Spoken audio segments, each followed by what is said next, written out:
et qui ne font pas, et qui disent aux gens que ça ne marche pas. C'est ça le problème.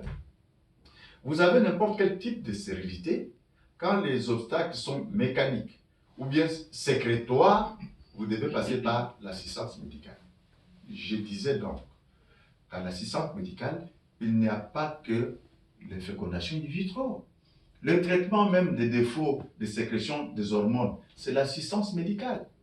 Le traitement des infections qui ont altéré à un certain moment la qualité des gamètes ou des voies sécrétoires, c'est un traitement d'assistance médicale à la procréation.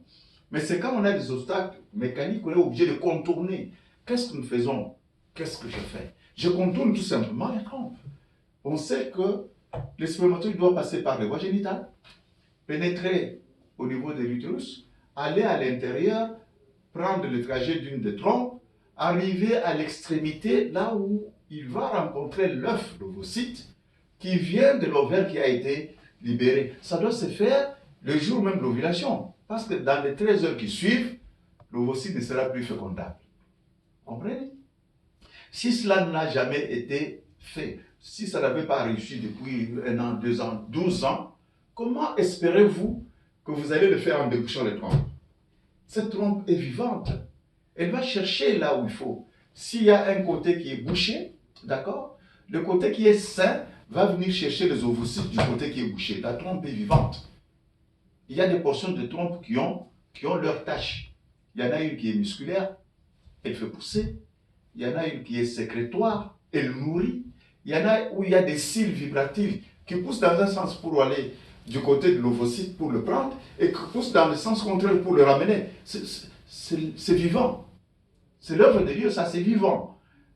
Le pavillon, lui, il sert à quoi? Aller attraper, c'est son rôle, ça. Il va attraper à l'extérieur, il va attraper à la surface, il va attraper de l'autre côté.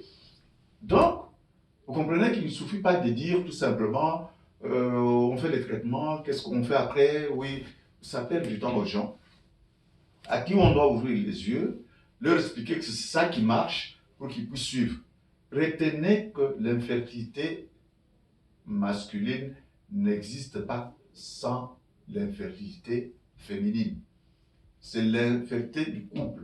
Si vous avez des trompes de qualité moyenne, n'importe quel spermatozoïde peut les féconder. Peut aller féconder les ovocytes. Peut passer.